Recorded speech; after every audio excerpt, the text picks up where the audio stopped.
لقد جاءت رسل ربنا بالحق الصلاة والسلام على أشرف الأنبياء والمرسلين مولانا مولا الثقلين جد الحسن والحسين أبي القاسم محمد ثم الصلاة والسلام على أهل بيته الطيبين الطاهرين المعصومين المظلومين غر الميامين آمين يا رب العالمين ثم الصلاة والسلام على أصحابه الصديقين والشهداء بأرض كربلاء أجمعين أما بعد فقد قالت زينب سلام الله عليها كد كيدك وسعى سعيك وابذل جهدك فوالله لا تمحو ذكرنا ولا تميت وحينا صلوات على محمد وآله اللهم صل على محمد عزیزان گرامی، مختصر سے وقت میں انشاءاللہ ہم اپنی عبادت کو تمام کر دیں گے۔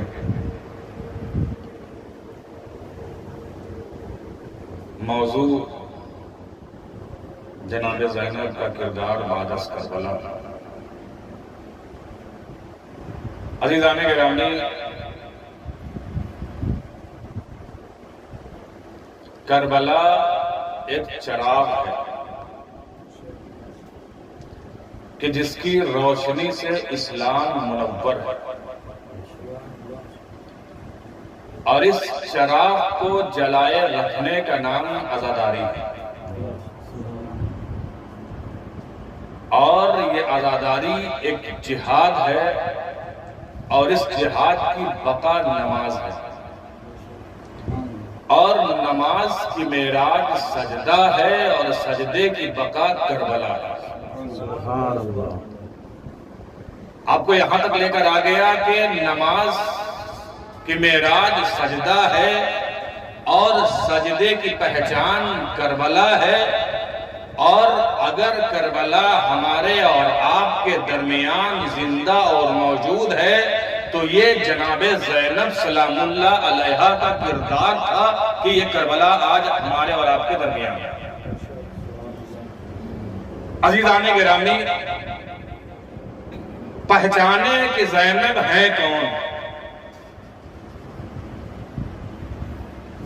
کس بلندی پہ فائز ہے جناب زینب۔ خدا کی قسم دنیا لکھنے سے قاصر اور عاجز نظر آئے گی کہ آخر یہ بی بی ہے کون کہ جس کے نظروں کے سامنے اس کے بچوں کو مار ڈالا گیا ہو، جس کی نظروں کے سامنے ان کے بھائیوں کو مار ڈالا گیا ہو، جس کی نظروں کے سامنے اس کے عزیز و اقارب کو قتل کر دیا گیا ہو، لیکن ان سارے ماحول کے باوجود استقامت ایسی، صبر کا یہ عالم ہے، ہمت و جرأت کا یہ عالم ہے کہ چاہے وہ یزید کا بھرا دربار ہی کیوں نہ ہو، کوئی خوف کا عالم نظر نہیں آتا۔ عزیزان گرامی، اب دیکھیں کہ جس وقت امام حسین مدینے سے کربلا کے لیے نکل رہے تھے تو دو جملے کہے۔ کیا؟ سب سے پہلا جملہ یہ کہ ان اللہ یشاء ان یرانی قتیلا، یہ پہلا جملہ کہ اللہ مجھے قتیل دیکھنا چاہتا ہے۔ دوسرا جملہ کیا فرمایا؟ ان اللہ یشاء ان یراہن سوایا، اللہ آل محمد کو اسیر دیکھنا چاہتا ہے۔ یہ دو فکرے امام کے ہیں۔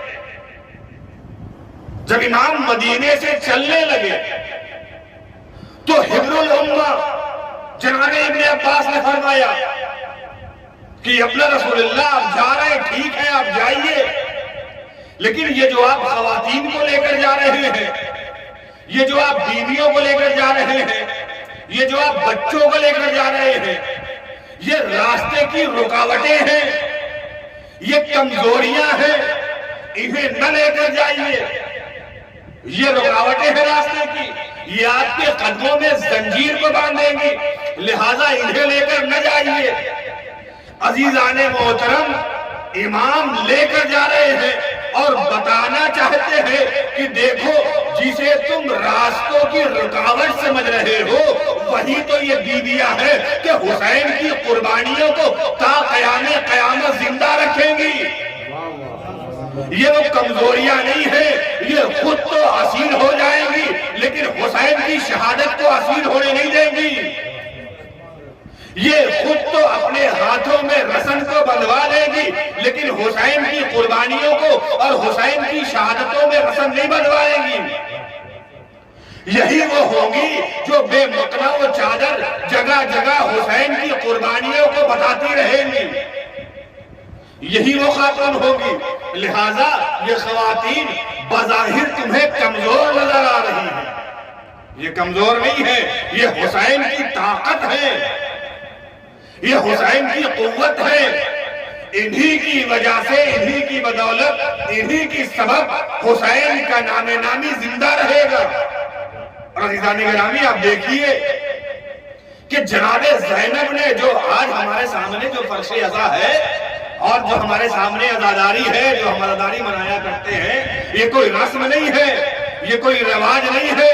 اگر یہ عزاداری رسم و رواج ہوتی تو کب کی ختم ہو چکی ہوتی۔ بہت توجہ چاہتا ہوں، اگر یہ عزاداری کوئی رسم و رواج ہوتی تو کب کی ختم ہو گئی ہوتی۔ یہ رسم و رواج نہیں ہے، یہ جناب زینب کی امانت ہے،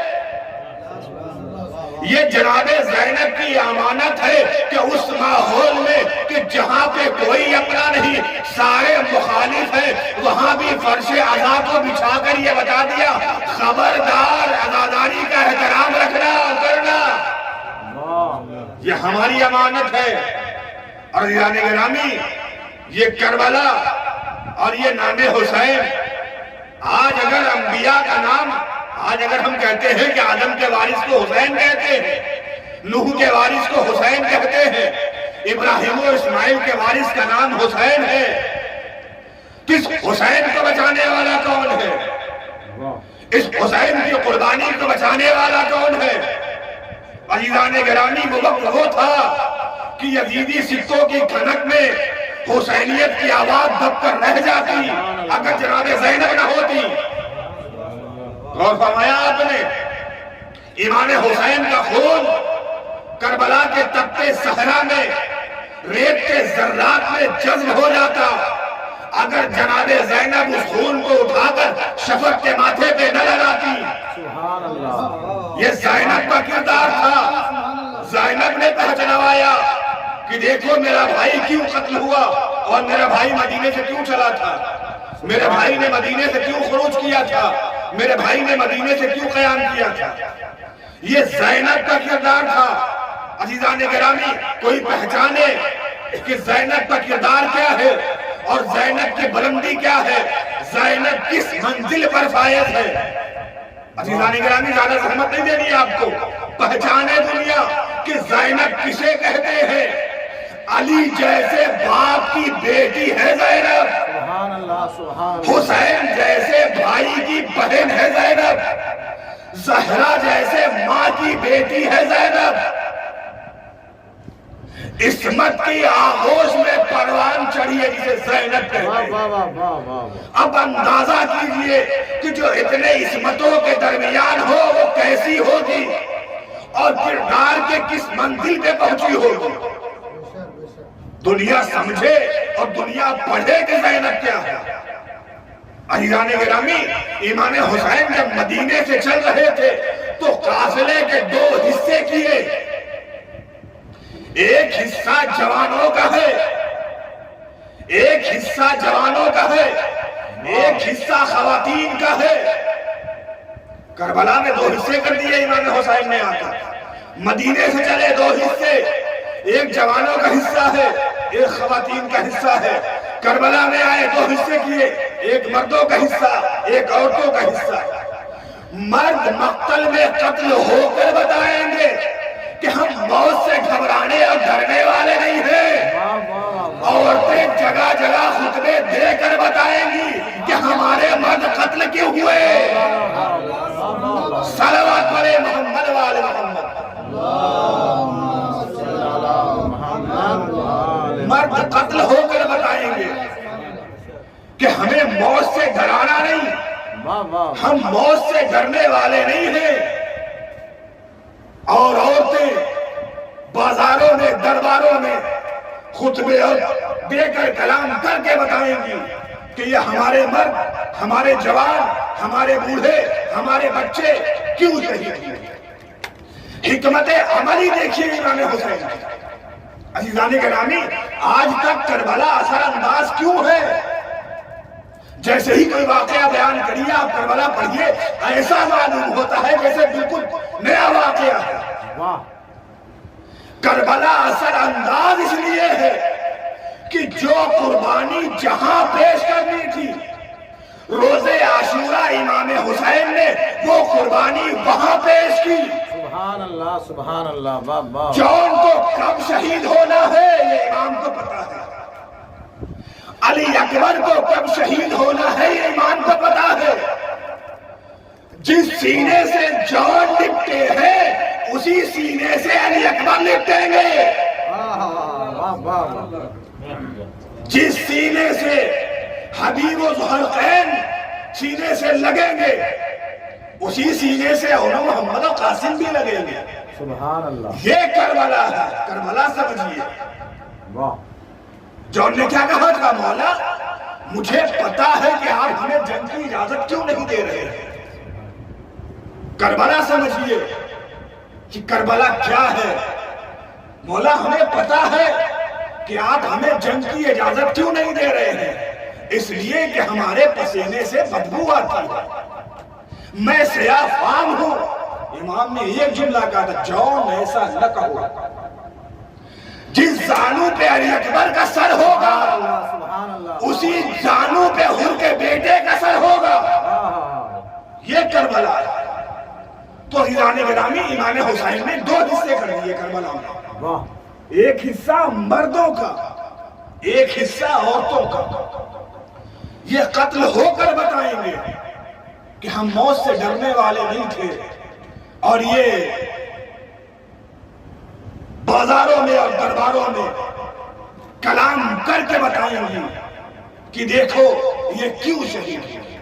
اور عزیزان گرامی، یہ زینب کا جگر تھا، میں نے بیان کیا کہ ایسے عالم میں کہ جہاں پہ یہ عزیزوں کے بکھرے ہوئے لاشیں پڑے ہیں، جگہ جگہ خون کے ڈھالے ہیں، ایسے ماحول میں ایک انگریز رائٹر کہتا ہے کہ ایسے ماحول میں کہ جہاں پہ بھائی شہید ہو گیا، بھتیجا شہید ہو گیا، بچے مار ڈالے گئے، چادریں چھن گئی، رسن بستہ ہے، ایسے ماحول میں ایک صنف نازک سے تعلق رکھنے والی عورت یا تو وہ اپنے ذہنی توازن کو کھو بیٹھتی، سبحان اللہ، واہ واہ۔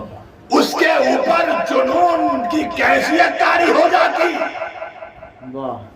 یہ ایک یا تو دوسرا مرحلہ یہ ہوتا کہ اس کے جسم سے اس کے روح قفز عنصری سے پرواز کر جاتی۔ لیکن جب اس نے تاریخ جناب زینب کو پڑھا واہ۔ تو اس نے کہا کہ یہ شیر دل خاتون کون ہے کہ جسے مر جانا چاہیے تھا خود تو مرنے کے دور کی بات ہے اس نے دوسروں کے جاتے ہوئے روح کو بھی بچا لیا. سبحان اللہ سبحان اللہ. واہ واہ واہ. جو بیویاں بے بدی کے لباس کو اوڑھ لیا تھا جنہوں نے, جو بچے یتیم ہو گئے تھے, جینا نہیں چاہ رہے تھے, استقامت ایسی کہ ان بیویوں کو بھی جینے کا حوصلہ سکھا دیا شہزادہ. سبحان اللہ. واہ واہ واہ. عزیزان گرامی, یہ جناب ہیں. بیویوں گھبراؤ نہیں, عباس نہیں ہے تو کیا ہوا, حسین نہیں ہے تو کیا ہوا, زینب ہے, زینب تمہاری حفاظت کرے گی. اور بیویوں کی تو بات ہی چھوڑ دیجیے, خود جو بیوی امامت کی حفاظت کرے اسے زینب کہتے ہیں. واہ واہ واہ. اگر زینب نہ ہوتی تو شمع امامت کربلا کے میدان میں شام غریبہ میں بجھ جاتی. یہ زینب کا کمال تھا کہ بھڑکتے ہوئے شعلوں میں جا کر اپنے بھتیجے کو لے کر. عزیزان گرامی, تو جناب زینب ایسے ماحول میں ایک انگریز رائٹر نے کہا کیا تو وہ اپنے ذہنی توازن کو کھو بیٹھتی, پاگل ہو جاتی, جنون کی کیفیت طاری ہو جاتی ہے, وہ مر جاتی. عزیزان گرامی, ایسے عالم میں بھی زینب کو پتا ہے کہ زینب کو کہاں بولنا ہے, سجاد کو کہاں بولنا ہے. واہ واہ واہ. ایسے عالم میں بھی زینب کو پتا ہے کہ زینب کو پتا ہے کہ کوفے میں کیا خطاب کرنا ہے اور شام میں کیا خطاب کرنا ہے. واہ. غور نہیں فرمایا آپ نے, میں نے بہت بڑا جملہ کہہ دیا. ایسے عالم میں بھی زینب کو یہ پتا ہے کہ کوفے میں کیا بولنا ہے اور کوفے میں کس سے کلام کرنا ہے, شام میں کیا خطاب کرنا ہے اور شام میں کس سے کلام کرنا ہے. تو ایسی حالات میں جب زینب سلام اللہ علیہا کا ذہن سلامت ہے تو پھر زینب کے نانا کو بھی ذہن کیسے ہو. سبحان اللہ. ایسے حالت میں جب جناب زینب کا ذہن سلامت ہے تو زینب کے نانا کا ذہن کیسے خراب ہو سکتا ہے. عزیزان گرامی, تو زینب کو پتا ہے کہ سجاد کب بولیں گے, زینب کب بولیں گے. خطبہ جب دینا ہے, کلام کرنا ہے تو کوفے میں کیا بولنا ہے اور کس سے خطاب کرنا ہے. آپ جناب زینب کے خطبہ اٹھا کر دیکھیے, جو خطبہ کوفے میں دیا وہ شام میں نہیں, بہت توجہ چاہتا, جو خطبہ کوفے میں دیا وہ شام میں نہیں ہے اور جو شام میں دیا وہ کوفے میں نہیں ہے. غور فرمایا آپ نے, کوفے میں خطاب کیا تو یا اہل الکوفہ, کوفے والوں سے خطاب کیا. شام میں خطاب کیا تو یا یزید, شام میں خطاب کیا تو حاکم وقت. صلوات پڑھو محمد وعلى محمد. اللهم صل على محمد وآل محمد. ایک اور صلوات پڑھ دے محمد. اللهم صل على محمد وآل محمد.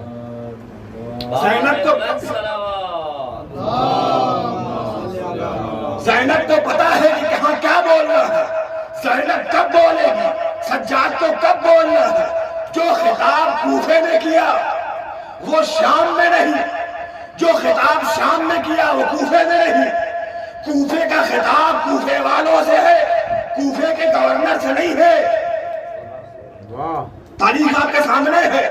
شام کا خطاب شام والوں سے نہیں ہے, حاکم شام سے ہے. بی بی ایسا کیوں, یہ دو رخی کیوں؟ جو آپ کو شام میں خطاب کرنا تھا وہی کوفے میں کر دیتی, جو کوفے میں کرنا ہے جو کوفے میں کیا وہ شام میں کر دیتی. یہ کیا, کوفے کا الگ خطاب ہے, شام کا الگ خطاب ہے.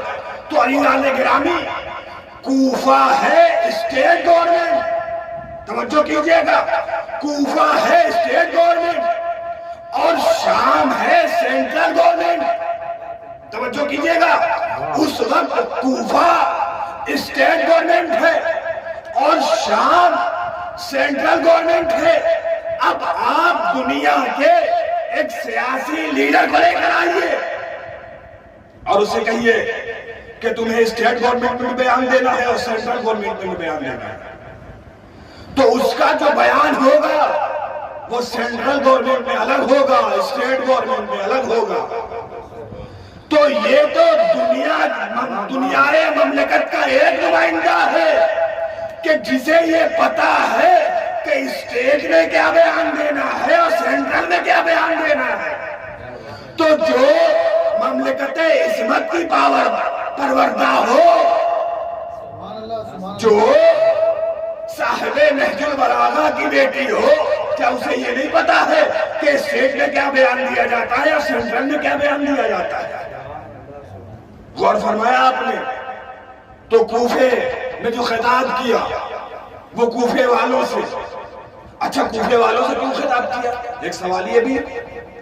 شام میں جب خطاب کیا ہے نبی نے تو حاکم وقت سے خطاب کیا، تو کوفے میں لوگوں سے کیوں کیا اور شام میں حاکم وقت سے کیوں کیا؟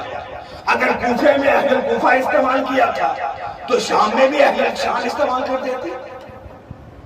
یہ شام میں حاکم وقت سے خطاب ہے، کوفے میں اہل کوفہ سے خطاب ہے۔ یہ دو نظریہ کیوں؟ یہ دو باتیں کیوں؟ ایسا کیوں ہے؟ تو عزیزان گرامی، آپ کا تاریخ آپ کے سامنے ہے اور آپ اس سے بہتر جانتے ہیں کہ کوفے میں جناب زینب نے جو خطاب کیا ہے وہ صرف آیتوں کی تلاوت کی اور کوفے والوں کو سے خطاب کیا کہ کیا تم نہیں جانتے تھے کہ ہم کون ہیں؟ کوفے میں قرآن پڑھنے والے موجود تھے، قرآن سے واقف تھے، لہذا کوفے میں جو بیان دیا وہ کوفے والوں کو بتایا، اس لیے کہ کوفے والے جانتے تھے کہ یہ کون ہے۔ کوفے والے یہ جانتے تھے کہ یہ کون ہے، اس لیے اہل کوفہ سے خطاب کیا اور شام میں حاکم وقت سے خطاب کیا۔ اور عزیزان گرامی، ایسے عالم میں ہمت و جرأت دیکھیں، ایسے عالم میں اپنے کا ماحول ہو، سارے لوگ اپنے ہوں، آج یہاں سارے اپنے بیٹھے ہیں، اگر میں کچھ کہنا چاہوں تو بے تکلف کہہ دوں گا، اس لیے کہ کوئی خوف نہیں ہے، کوئی ڈر نہیں ہے، اس لیے کہ ماحول اپنا ہے، لوگ اپنے ہیں، وقت اپنا ہے، سب اپنے ہیں۔ لیکن وہاں جہاں سارے مخالف ہو، اپنا کوئی نہ ہو اور سارے روسا بیٹھے ہو، سارے عمرہ بیٹھے ہو، ایک سے بڑھ کر ایک لوگ بیٹھے ہو، مخالف ہی مخالف، وہاں پہ اپنی کوئی بات کہنا یہ بڑا مشکل مرحلہ ہے۔ لیکن عزیزان محترم، اگر یہ کمال ہے تو پھر جناب زینب سلام اللہ علیہ کہ جہاں پہ سارے مخالف ہیں، اپنا کوئی نہیں ہے، سارے عمرہ بیٹھے ہیں، سارے روسا بیٹھے ہیں، وہ بیٹھے ہیں جو یزید کو خلیفۃ المسلمین اور امیر المومنین کہہ رہے ہیں، وہ بیٹھے ہیں۔ ایسے ماحول میں پتا ہے کہ اگر یزید نے حکم دے دیا کہ اس کی گردن کاٹ دو تو گردن کاٹ دی جائے گی، جہاں کسی میں بولنے کی ہمت نہیں ہے، ایسے بیٹھے ہیں کہ ایک پرندہ پر نہیں مار سکتا، وہاں پہ شیر دل خاتون بولی ہے تو حسین ہے۔ کت کیدک وسعی سعیک وابذل جہدک فواللہ لا تمحو ذکرنا ولا تمیت وجهنا۔ اے یزید، جتنی عیاریاں مکاریاں کرنا ہے کر لے، لیکن تو یہ چاہتا ہے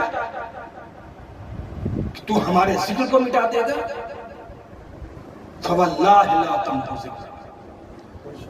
یزید، نہ تو ہمارے ذکر کو مٹا سکتا ہے